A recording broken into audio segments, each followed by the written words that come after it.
Welcome to Magnetic Minds Academy. My name is Doug Boyd, episode 10, and I'm always here with my co-host James Carlisle. Tonight, we are going to be scanning an MRI pelvis. We are very excited about this. Our volunteer, Sonia, thank you, Sonia, for joining us tonight and being our volunteer.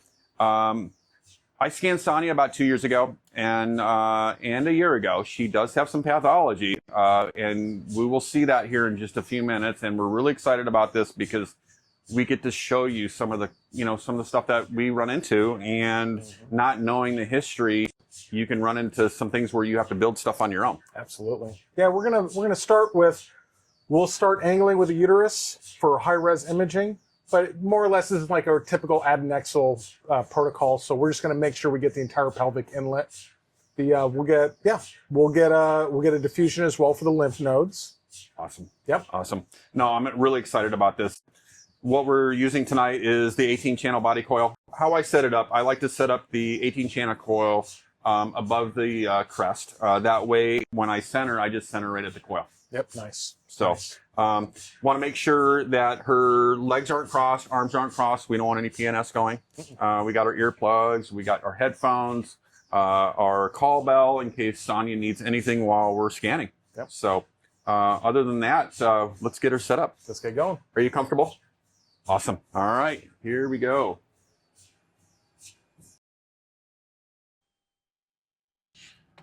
Hey everyone, we are back. Episode 10. Episode 10. This blows my mind. Dude, this year has gone by so fast, Doug. It's crazy. And I want to thank our subscribers. We're almost close to 600. I know. This is awesome. Within a year. I know. I love it. Thank you guys so much for watching our episodes. We got some mind blowers for 2026. We do. So we're excited. Tonight, MRI female pelvis. That's right. That's right. I'm excited, and we got some pathology. We do. This is going to be very interesting. So I scanned Sonia 2 years ago. Did you really? And she came in. She's like, "Hey, can you just scan my pelvis? Yeah. You know, I'm going to see the doctor. We're getting ready to do a procedure." And I'm like, "Yeah, sure." So I put her on the table, and I was like, "Huh? Oh, wow." Oh my God. Yeah. Really? The OMG thing. Yeah. So she went and she had the procedure done, and then I scanned her a year ago as a post-op, and I did another OMG. Yeah. And then she had another procedure a year ago, and then Sonia just had her biopsy last week. So wow. I'm excited to see what it looks like now. This is going to be great. Yes. Sonia, if you would, give that call bell a test squeeze. Very nice. Here we go. And as always, we have them test that call bell just to make sure we have that direct line of communication. So, cool. This is kind of interesting, and we will make this known again. This is not our backyard. Right. We do not work on this magnet day in, day out. So we are improvising a little bit here on the fly. The nice thing is we're going to cater some of the high-res or smaller field of view T2s and T1 to her uterus, if we can make that out. But we're still going to get coverage of the entire pelvic inlet. Right. Yeah. And why do we do that, James? We want to ensure, because even if we're focused too much in one area, we may miss or cut something else off. Right. We want to make sure we get those lymph nodes on there. Especially if there's anything else going on. I know the radiologists especially, and I've gotten, nagged on this, where I didn't get all the lymph nodes and had to call the patient back. So at least, and again, this is all up to your center where you're working at, but I know I at least got a full pelvis. Yep. Nice, good call. Came out of the gate. Looked like we had some signal loss. It's a localizer. I double checked the coil selection here. So we're good there. Cool. Yeah, and you can see it there on the localizer, what we have. Yeah. I'm just blown away of all the stuff that we've done this year. It's awesome. This has been pretty incredible. And it's so nice to have a volunteer. We are very grateful for the people that we've had on here. For Sonia, greatly appreciated. We're not trying to seek out pathology, but it is useful if we can help display it for you. Absolutely. So, and we're going to see some pathology in 2026. Yes, we will. Yes, we will. We got some surprises next year. Want some MSK? Oh yes. Yeah. Yes. Oh yeah. And I hear maybe a radiologist might be joining us. Is that right? Yes. Here we go. Wow. Wow. Yeah. There, I'm going to window level this a bit. We have a little bit of breathing motion, which is understandable. We're going to help take care of that. You can see her uterine stripe right here. Wow. Doug. Yeah, I know. That's why I was like, oh my, OMG. Yeah, we're gonna Times 3. We're gonna need coverage. And so I was telling James before, I was like, he was like, is 230 going to work? And I'm like, I think I used 260 the last time. Yeah, no, this, yeah. So, Oh, yeah. 230 should cover it, but It should cover it. Wow. And we had Sonia, she did go to the bathroom before we put her on the table. And that is residual from her bladder. That was the first thing she asked, do I need to have an empty bladder or full bladder? And we're like, empty bladder. I know when for the places that you worked at, did you have the radiologist have you guys full bladder or empty bladder? Oh, empty bladder. Okay. Yeah, empty bladder. Glucagon for a majority of the studies. And then if it's vaginal, cervical, uterus, it's all going to be with ultrasound gel. Good call. That's going to be used with a small syringe applied by the patient. Okay, I was going to ask you that because I'm going to have students ask me, do we have to do that as a technologist? Ideally, you'll pair up a female technologist to kind of have that request. That way the patient feels comfortable, but only assist or help if actually requested. Right, and that's, that was one of the things, before I position and start feeling for landmarks. Next one, 2 minutes. For a patient, I always ask them, and hey, I'm going to be feeling for a landmark, just to let them know out of respect, so it doesn't get them surprised. No, especially when we're doing pelvic imaging. So just to talk about and great point, Doug. Just talk about what I just did. I flipped the phase to go from P to A to help reduce his breathing motion. I don't want it to go A to P if necessary. Right. She's small enough. But her arms are down by her side. The coil's inside of her arms, though. We could go left to right. I'm going to try P to A. I think P to A is a good call. Yeah, so we'll try that. We know from our esteemed colleague that we're going to be paying attention to our filters as well. Took down the smoothing. I saw you do that. You took it down to 1. Yeah, did that. And then... Jesse, you're going to be proud of us. He is. He really is. And then something Doug always likes to ensure, if we're building these and we're going to be saving them, we are going to save them at a low SAR. Absolutely. Yeah. What do you think about your turbo factor? How time? Ooh. I know. Go down. Our TR is quite high. The reason why it's that high, and we've done this before, especially with prostate high-res imaging, less concants, you will avoid having a jitter, you'll avoid having any motion artifact. Okay. Ideally. Is that high? Yes, it is. Is it that acceptable? That is the top end right there. Okay. It's high, though. I totally agree. It's very high. If we had time, we'd run it twice. The show. Yes. One with 2 concatenations, one with 1. Okay. All right. XT1. I'm going to change. There we go. I'm changing the standard. We can visually see what the copy references are. Cool. Hovering over it, slices and saturation regions. It did copy our phase code and direction, which is convenient. See how the field of view is 230 on the last one? Even though with Siemens, if you're copying slices, it does not copy the field of view.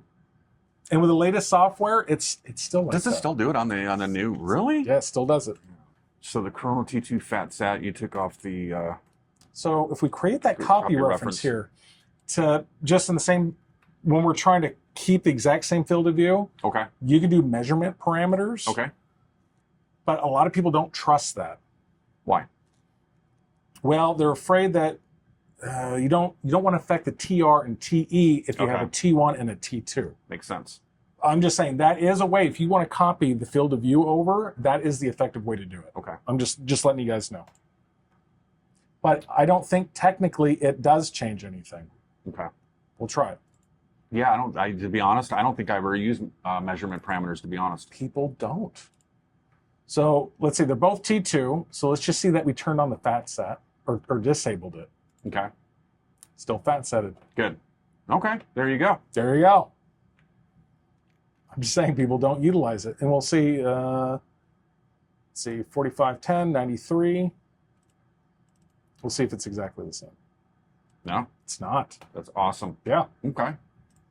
And we'll test it out here in a moment. All right. So we now have. Look at that axial. Ooh. I know. That looks so painful.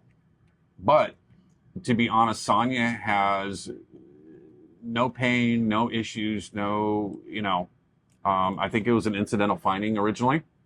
So, So she didn't. So she was there for something else, right. and then they're like, "No, look at this." I think she said she had an ultrasound, and they're like, there was just too many of them. Gotcha. All right. Front to back. We're behind the coccyx, and no reason to be back any further than that. Okay. We're up to the abdominal wall here. That's plenty. If not, the symphysis pubis would be enough. Okay. I agree. Concur. Concur. Doctor. Doctor. Doctor. Doctor. Sonia, you doing okay? Very nice. Continue. Nice, normal, relaxed breathing. Here we go. All right. I have a question. What movie was that from? Doctor. Doctor. Doctor. Doctor. Put it in the comments, please. We'll test your movie knowledge. Yes, we will.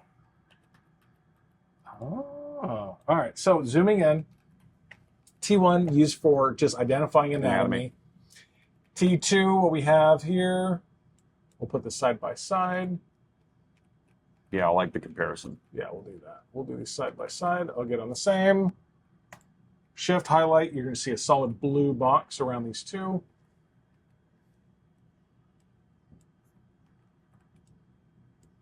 If this is the new software, we'll be able to make it one giant screen, but Doug and I can still see what's going on. Wow. Yeah. Wow. Now, Sonia was telling me when they took a biopsy last Friday, but last year when she had her procedure, they took about, what'd she say, 40% out? That's what she said, yeah. I'm wondering where they... Right, that's what I'm trying to... Yeah, I'm trying to... It looks like this area has been disrupted here, but... Yes. But there's so much there, Doug. I know. And again, this is why it's so important to take a really good history from your patients. I know I stress that, the importance of that with my students. Histories are vital. Mm-hmm. Doug, do you mind if I get a little fancy? Please do. Yeah, we're going to angle. I love fancy. We're going to angle directly with that let's get endometrial crazy. stripe. Let's get crazy. And then from here, having that endometrial stripe right there, Perfect. we can reduce a little bit of coverage. Because all we're doing is that. Yeah. Yeah, we'll go like that. We'll go left to right now. Okay. So have to worry Good call. about any of the abdominal breathing motion getting in the way. And that way you can see what kind of compare a specific uterus protocol versus like an adnexal, just a general straight angles. I was gonna ask you that. What do you guys do at your place that you guys do just straight, and then on the adnexal, yeah. and then the cervix you do the ankle. Yeah. Yep. I think that's pretty much generally the standard. It really is. And yeah. please comment. Let us know what you guys are doing at your centers. Really, for even when you're doing like ovarian, Yes. right? It's typically straight. Straight. Yeah, it's. I think a lot of people get kind of hung up on, is there a lot of specifics to each one? It's typically endometrial stripe. If it's vaginal, it'll Right. be with that canal, or angled to the cervix, if that's what they're looking at specifically. Otherwise, it's going to be straight. Straight. Yeah. That makes sense. Mm-hmm. And something to point out, this axial, it would be technically a long axis. Yes. And so let's say, just setting up this coronal T2, if this is going to be a short axis, it would be perpendicular to the endometrial stripe. Let's get crazy. Yeah, and it'll be just like this. Love it. Should we run it like that or keep it straight? Oh no, let's run it like this. Okay. We're already going phase direction right, left. Know that if you cater the angle to the uterine stripe, Okay. and you are, at that point, you want your phase direction to be left, right, Left, right. or right, left. when you tilt it back, be careful that it doesn't flip on you. So it goes, because it'll go foot to head, wrong? Exactly. So sometimes, Good call. if you're building these protocols, it's worth putting a note in there to ensure that you're maintaining that phase direction when you make those angles. No, that's a great call, because that happens a lot when we do shoulders too. Exactly. We don't quite need that much. Let's see if we... And our SNR is great. SNR is great. And we are on a 3T, so we do have wiggle room. Filter image. Oh, no filter. Oh. Medium. Let's keep it sharp. Oh, those are gorgeous. Look at that.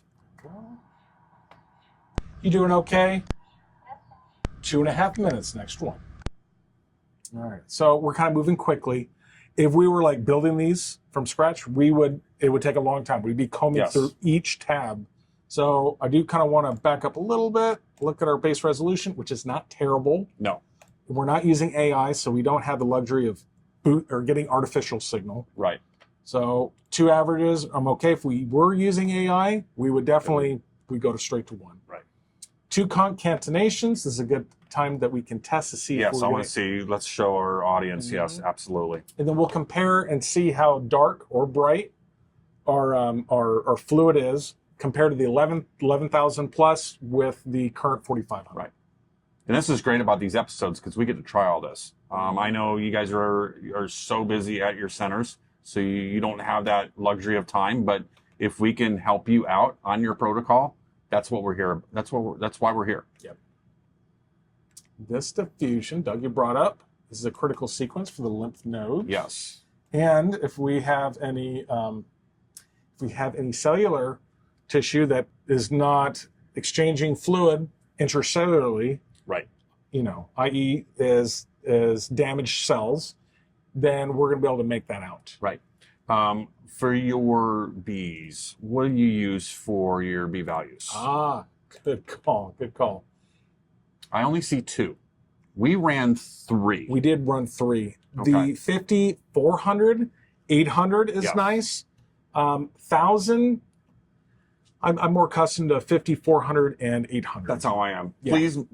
Please comment on this. Again, I want to hear from you all what you guys are doing at your centers, just because it's all about education. Yeah. The more resources and tools that you have will make you the best tech possible. Absolutely.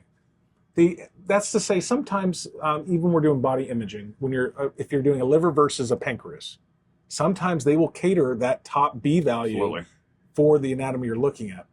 This is a female pelvis. They landed on 1,000 here. Okay. Depending on what your site is or what their preference is, they're going to land on one or the other. Right. And of course, it's always up to the radiologist at the end of the day. Exactly. So we have 3 here. So we're just going to go 400, 800. 800. Cool. So the thing is with the averages when you're using diffusions, on the top end, you need a higher number of averages to compensate for the signal that it doesn't have. Correct. So we can go to 4 or 6. We say 10. Yep. Our time is a little high. Right here, 742, maybe 2, 4, 8. And then we're going to have to finesse some other things. Yes. So that was the question that always comes about is it going to increase time? It's all about time today. Yep. I get it. However, this is a patient. And when you run into pathology like this, patient comes first. Mm-hmm. You will always catch up at the end of the day because something else you're going to be able to shorten up or whatever. But take the time if you see something that really needs to be attended to. Don't shortcut anything. No. Our resolution is very low. Right. So I'm not actually worried about, our SNR is still close to 0.9, 90% where it was. Absolutely. Ooh, those are gorgeous. I know. All right, we're going to come back and we're going to compare the T2s and the TR values. So just to point out, 136, honestly, let's go. I think that'll be fun. Oh, it's not reflecting. No.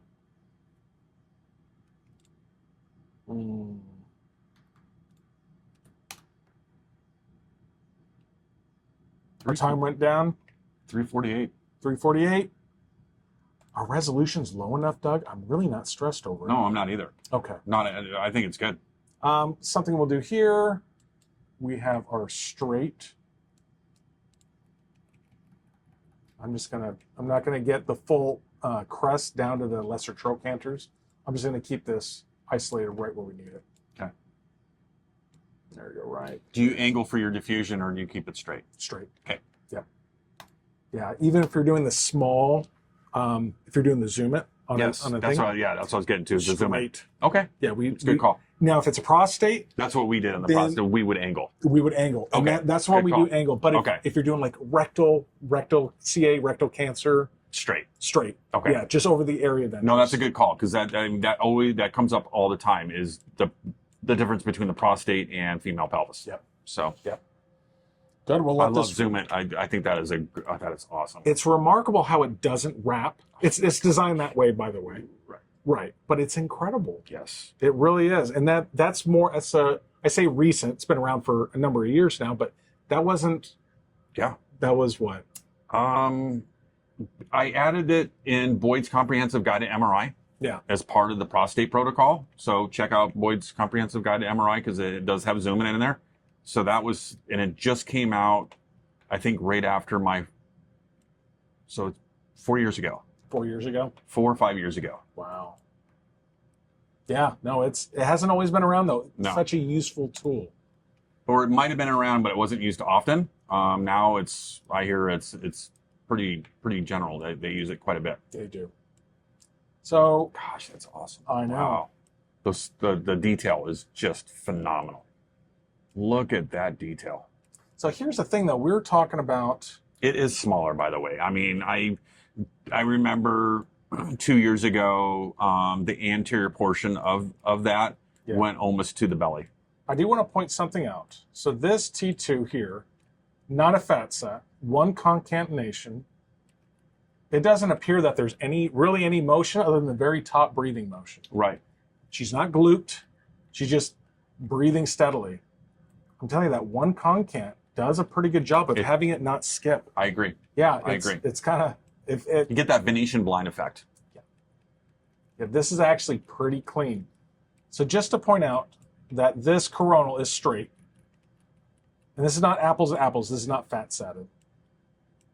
You can see, wow. Oh. Ooh, bone lesions there. Yeah. Yeah. So you can see that this is the angled, this is the one that is perpendicular, short axis. It's actually pretty good for a fat sat. That looks phenomenal. Yeah, that looks phenomenal. I'm not knocking this. I'm not. No. Actually, this looks really good. Wow. That detail's just... That's what I love about MR. Yeah, this is amazing. You can see that urine stripe right here. Yeah. So we're kind of looking down the bore, and you can track this All the way through. all the way through. Right there at the end. You can see. And her uterine lines, it's not straight. No, by any means. No, So, it's not. but for us, to get that, that's pretty darn good. Yes, it is. We nailed it. Here we go. Yeah, she did phenomenal. Yeah. All right, so we're running the diffusion now. Doug, we have this special space Yes. coronal down here. Yes. So when I was in practice all the time, the radiologist, if we couldn't give contrast, he would want a heavy T2 space. Mm-hmm. And that gave him a ton of information. So we're going to run that. We are going to run that. Coverage-wise, we're already going left to right, which is good. This is a nice coronal plane. We're going to have to increase a little bit. Right. Now, we're dedicating some time to this. So we're not gonna chop it up too much. Average is 1 point. Does it go below 1 point? I don't think so. We'll see if it has a range for us. Okay. Oh, those diffusions. Wow. Look at Wow. that. Oh, that's awesome. Close that. Oh, yeah. Nice. So obviously the bladder has signal. So look at the definition detail. Yeah. Now, Oh, look at those nodes pop. this is exactly, I was going to say, this sequence is kind of Yes. deceiving because when you look at it, you're like, I don't see this ultra high res pop. That's not what it's No. about at all. Down and dirty. It's down and dirty, but what it does provide you is that it tells you cells that have been damaged. Yes. And that's what you want to know. That's more valuable than anything. If you can make out or characterize the lesions on a diffusion, it's done its job. Right. All right. So for the space, and you're going to get in my experience, scanning a lot of female pelvises with pathology, it does push a lot on the bladder. And I do have patients that halfway through the study, they need to get up and go to the bathroom. They do. So that's why it's so important to have them go to the bathroom right before you have them get on the table. Okay. There we go. All right, we got our coverage here. There we go. All right, Doug, we're going to let this guy run. Awesome. There we go. Okay. Nice. All right. We'll check back in with you here in a little bit. Yes. I'm excited about this. I know. This has been a great episode. Well, we covered a lot of things. One, it's straight if you don't have anything to angle to. That's perfectly fine. Right. You know what I mean? If you are going to angle, watch your phase direction. They can swap on you, right? Yes. Diffusions are key.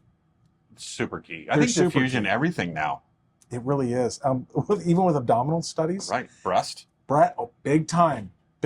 No, they were like anti-diffusion when I first started doing breast. They were like, "Oh, we don't need diffusion." And now they run it routinely. Yeah, they do. Yeah, this came out gorgeous, Doug. Oh, these images! What a treat! What a treat! So I'm glad we got to share this with you guys. Yeah, I'm just surprised she was holding so still. Something to point out is here. Turn on reference lines. You can see that we are parallel with that uterine stripe, and you can see it right here. Yes. Some people have asked if they're running a sagittal, should you do a double angle? Ah. Right. Okay. I did double angle. It feels natural to me. It does. Yeah. Because I feel like I'm not completing the puzzle. Every time I do MR, and if it's a tricky study, it's always a puzzle to me. And I want to make sure those puzzle pieces fit. Mm-hmm. No, it's anything you do in MRI, you don't have to overcomplicate it. Oh, you really don't. no. If you find a tumor mass, it's just, you need to figure out how you're going to be parallel to it, perpendicular to it. Right. That's really what it boils down to. I also want to add, and this is my opinion, when you see something on an MR and you're by yourself and it doesn't look right, we're not radiologists. I get that. However, you want to bring this attention to either the radiologist. They might want contrast. I know, where I worked, I had that relationship with the radiologist where I could pick up the phone and say, doctor, you know what? Something doesn't look right. Right. We had that relationship where either I would send him a sequence or two, and he would, let's give contrast. Yeah, let's do it. Yeah. So, to me, I owed that to our patients when I scanned them because I wanted, I didn't want that patient to come back. No. And I know most places, they have to get the order and they have to get the approval and all that stuff. Mm-hmm. But if you can get it done, why have that patient come back? Most of the time they're scared enough because they got scared on some other procedure that they had, and that's why they're here in MRI. No, and they're here to get diagnostic results. Right. If they have to then get a call and be asked to return, right, it's you're gonna scare them even more. It's traumatizing. Right. No, just take care of it. You already have their time and attention. They've already rearranged their entire schedule to be on your table. Absolutely. Yeah. Especially if you're scanning a patient emergently. Yep. You're talking like a wet read. Yeah. A wet read. Yeah. It's amazing how much time that you can save if you get the proper personnel involved. Mm-hmm. Especially the radiologist, because at the end of the day, they make the final call. We're doing good, Doug. We're almost there. Yes. And again, I'm excited about 2026. This is going to be so good. I'm kind of impressed. Were you surprised that high TR? Yes. Didn't completely crack? Yeah, when you did it, I was like, okay, And you're like, oh. Now, I typically, was like, oh, okay, James. that is the top range, though. That is the top range. But we're on a 3 Tesla as well. Yeah, I was going to ask you. I was going to have you explain that. Yeah, so it's, yeah. But I mean, it's high, but it's especially high-res imaging, one concatenation, and you're going to reduce that motion. I try to get everything at 1 can anyway. And you should be able to. Short pause here. There we go. You're doing wonderful. We need to wait for the images to come up here in a moment. You doing okay? She needs to get up and go to the bathroom. We'll get you out of here in a moment. All right, let's take a quick look at this. Oh. Ooh. Oh, look. Wow. We had a slightly reduced coverage just to save time, Yes. but look. We just wanted to at give the idea. Yeah. Gorgeous. Wow. It looks absolutely gorgeous. This is cool. Well, Nothing came out bright. Nice. another episode. We got another one in the can. We are wrapping this up, sir. And I want to thank you all. We would not be able to do this without you, and we appreciate your support. I just want to give a big thank you to Jim Coffin and Armorit for sponsoring us this year, also supporting us, CourseMed and Radiology Today. Thank you, Mata. Thank you, Jack. You guys have been just awesome, and we're excited about next year. No, it's going to be good. Hit subscribe again, Yep. please. It's free. It doesn't cost you anything. The more subscribers we have, the more stuff that we get to do. And we got some things that we're going to be giving out next year. Oh, absolutely. So Nope. stay tuned. Like, comment, leave a message. If there's something you guys want us to cover, we're more than happy to. We love the suggestions. We love the comments. And we've been getting some suggestions. We have. So, and we have those set and ready to go for 2026. Total spine. for Total sure. spine, and there was a foot in a knee coil. Oh, that's going to be fun. Yes. So, all right, guys. Cheers. Have a great day. Take care, everyone. See ya.